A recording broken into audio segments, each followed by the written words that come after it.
함께 볼 말씀은 신약성경 에베소서 5장 1절에서 2절까지의 말씀입니다. 신약성경 314쪽에 있습니다. 봉독하겠습니다. 그러므로 사랑을 받는 자녀같이 너희는 하나님을 본받는 자가 되고 그리스도께서 너희를 사랑하신 것 같이 너희도 사랑 가운데서 행하라. 그는 우리를 위하여 자신을 버리사 향기로운 제물과 희생제물로 하나님께 드리셨느니라. 아멘. 벌써 오래전의 이야기입니다. 미국의 선교사님 한 분이 중국에 와서 전도를 하는데 때마침 이름 모를 전염병이 유행하여 수많은 중국인들이 희생당하게 되었습니다. 선교사님은 급히 그 전염병의 병균을 유리병 속에 담아 면역체를 만들기 위해 의학이 발달한 미국으로 떠났습니다. 샌프란시스코에 상륙하려고 할 때 검역소 직원들이 철저하게 승객들을 조사하기 시작했습니다. 발각되면 면역체나 여러 가지가 헛일이라고 생각한 선교사님은 고민 끝에 병균을 자신의 입에 털어넣고 유리병은 바닥에 버렸습니다. 조금 뒤 그의 온몸에 병균이 퍼지면서 열이 나기 시작했습니다. 그는 급히 달려가서 의사들에게 이렇게 외쳤습니다. 내 몸은 지금 중국에서 번지고 있는 전염병에 감염되었습니다. 이 병균을 뽑아 면역체를 만들어주세요. 그리고 그것을 중국에 보내 많은 사람들을 살려주시기 바랍니다. 그 후 선교사님은 목숨을 거두었고 그 희생의 대가로 전염병의 면역체가 만들어져서 중국 내에 수많은 사람들의 목숨을 구했다고 합니다. 우리가 종종 들어봤던 예화 중에 하나입니다. 또 교회에서 듣게 된 희생에 관련된 사랑에 관련된 이야기에는 이와 비슷한 종류의 이야기들이 많이 있습니다. 예수 그리스도, 우리 예수님께서 보이신 사랑이 바로 그러한 사랑이었기 때문입니다. 그런데 지난 한 주를 보냈는데 마음이 불편했었습니다. 많은 사람들이 그러한 교회와 그리스도인들의 희생과 사랑은 이야기하지 않고 부정적인 시각에 관련된 이야기들을 많이 하고 코로나19도 꼭 교회가 문제를 다 일으킨 것처럼 이야기를 할 때면 정부의 발표 이전에 기도하며 온라인 예배로 전환했었고 또 현장 예배를 할 때도 시청으로부터 받은 공문의 범위 내에서의 수칙을 지켜온 우리 교회처럼 노력하고 희생한 교회들의 경우에는 기분이 좋지만은 않았을 것입니다. 아니 솔직히 말해서 조금 화가 나기도 했습니다. 그런데 그때 떠올려 주신 모습이 예수님의 모습이었습니다. 아시겠지만 불평불만하는데 예수님의 그런 모습, 예수님의 사랑 떠오르시게 하면 끝난 것입니다. 예수님께 받은 사랑이 있는데 제가 무엇을 말할 수 있으며 또 무엇으로 합리화를 할 수 있겠습니까? 힘이 듭니다. 기분이 좋지 않습니다. 하는데 예수님 모습이 떠오르니까 내가 예수님보다 더 억울할까?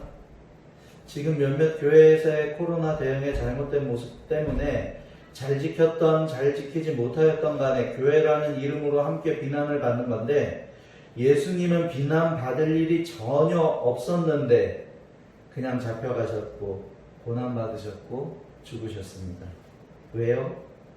왜 그렇게 하셨습니까? 억울한데 힘이 없어서? 아니면 예수님께서 정말 잘못하셨으니까 죄값을 치르기 위해서? 절대로 아닙니다. 그런데 왜입니까? 아무런 잘못이 없는 분이 왜 그렇게 죽음을 당하셨습니까? 너무 사랑하셔서 우리를 살려주시고 우리에게 생명을 주시려고 십자가를 지신 것입니다. 그 모습이 떠오르자 회개가 되었습니다.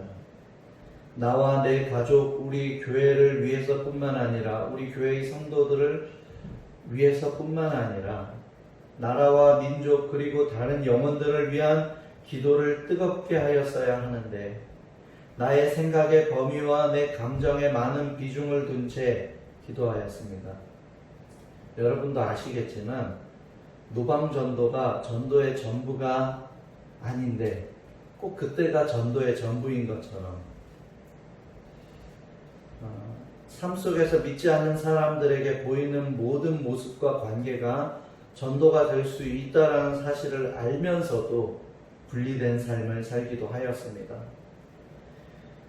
코로나 이전에 노방전도를 나갈 때는요, 아시겠지만 얼마나 간절히 모여서 기도하고 나갔는지 모릅니다.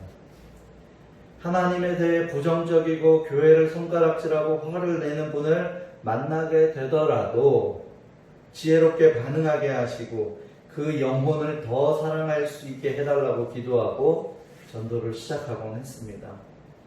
적어도 그것이 거짓은 아니었습니다.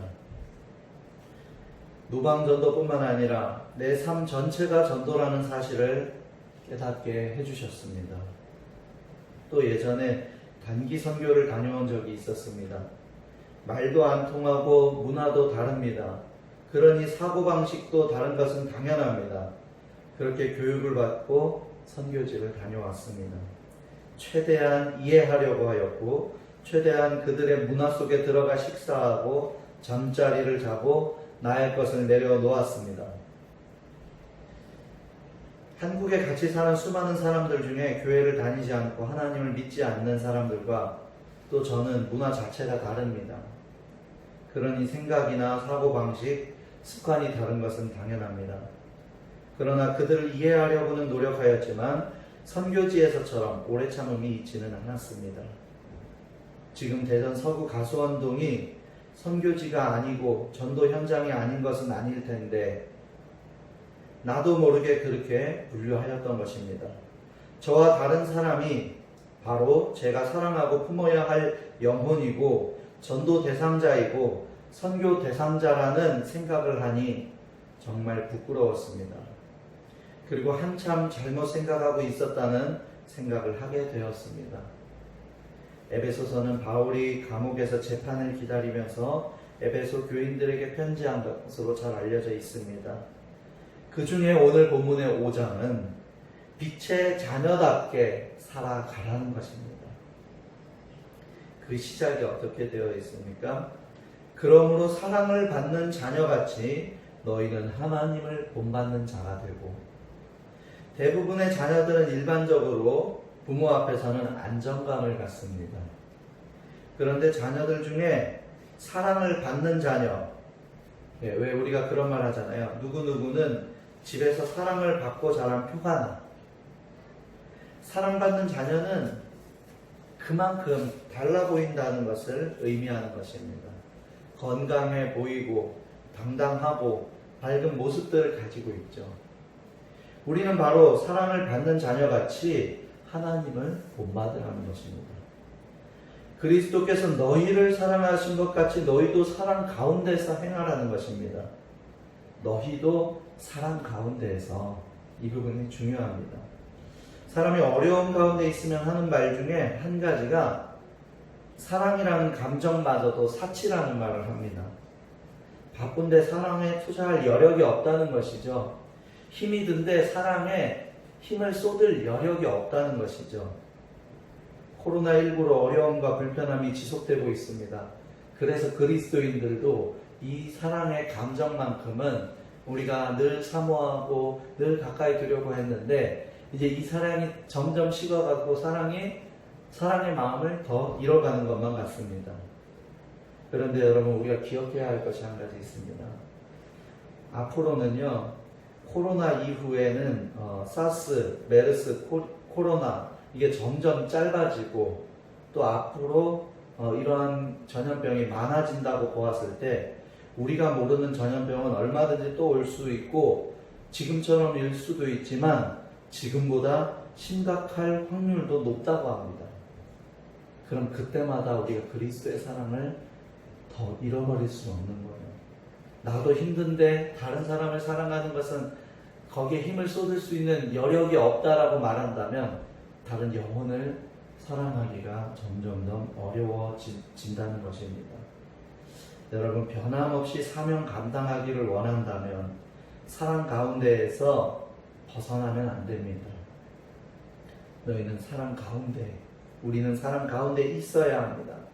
사랑 가운데 거해야지, 사랑 가운데 있어야지, 사랑 받는 자녀처럼 당당하고 담대한 모습을 가지고 밝고 긍정적인 모습을 보일 수가 있는 것입니다.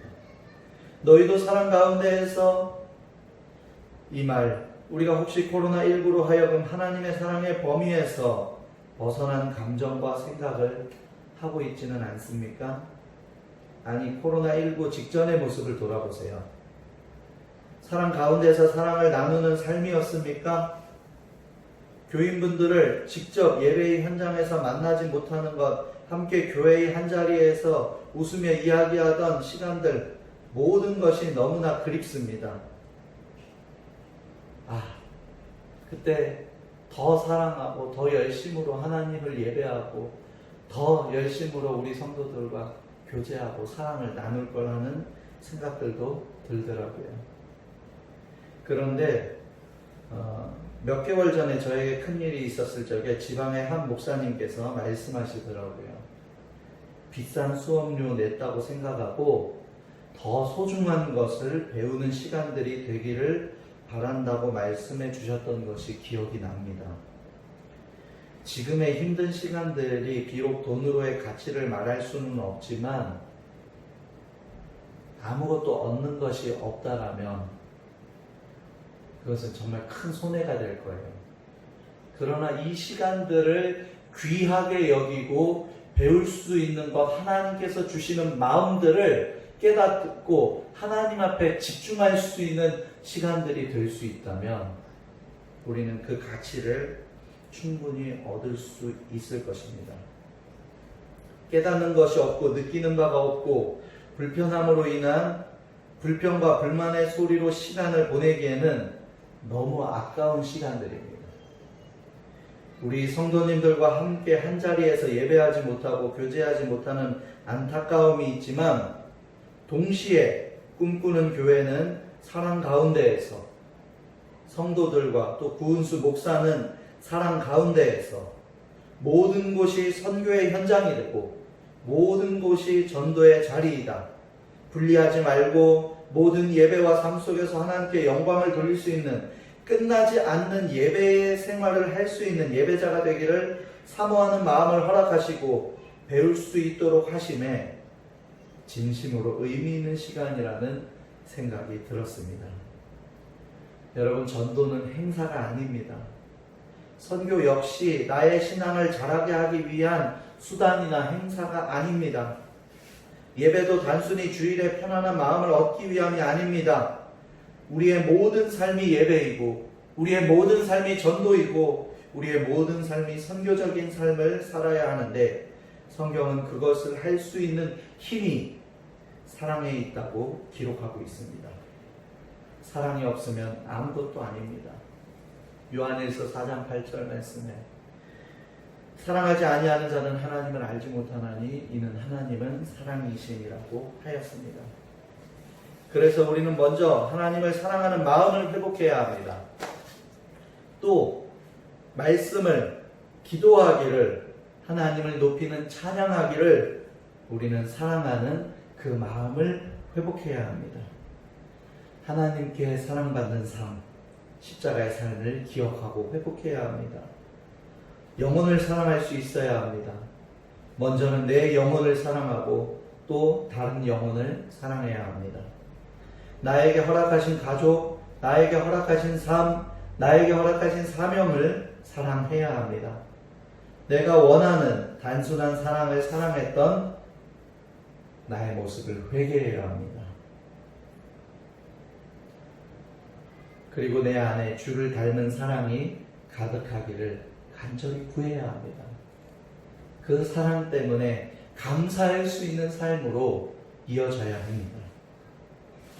사랑 안에서 교회와 그리스도인들은 다시 살아나게 될 것입니다. 교회가 다시 일어서게 되는 때는 언제이냐? 하나님의 사랑이, 하나님의 은혜가 교회 안에 가득할 때일 줄로 믿습니다. 그러한 모습이 우리들의 삶 가운데에 가득할 때일 줄로 믿습니다. 그때 교회는 일어설 수 있는 거예요. 볼모지와 같은 선교 현장에서도 사랑의 씨앗이 열매 맺기 시작할 때 그곳의 교회들도 일어나는 거예요. 한국교회도 마찬가지입니다. 이 교회 안에 성도들의 삶의 자리 가운데 하나님의 사랑으로 가득 차고 그 사랑을 다른 영혼들에게 전하고 나누기 시작할 때에 사랑으로 하여금 다시 교회는 일어나게 될 것입니다. 마지막으로 시 한 편을 소개하려고 합니다. 나는 내 가슴 속에 통행 금지라고 썼네. 그러나 사랑은 지나가며 웃었네. 나는 어디든지 들어간다네.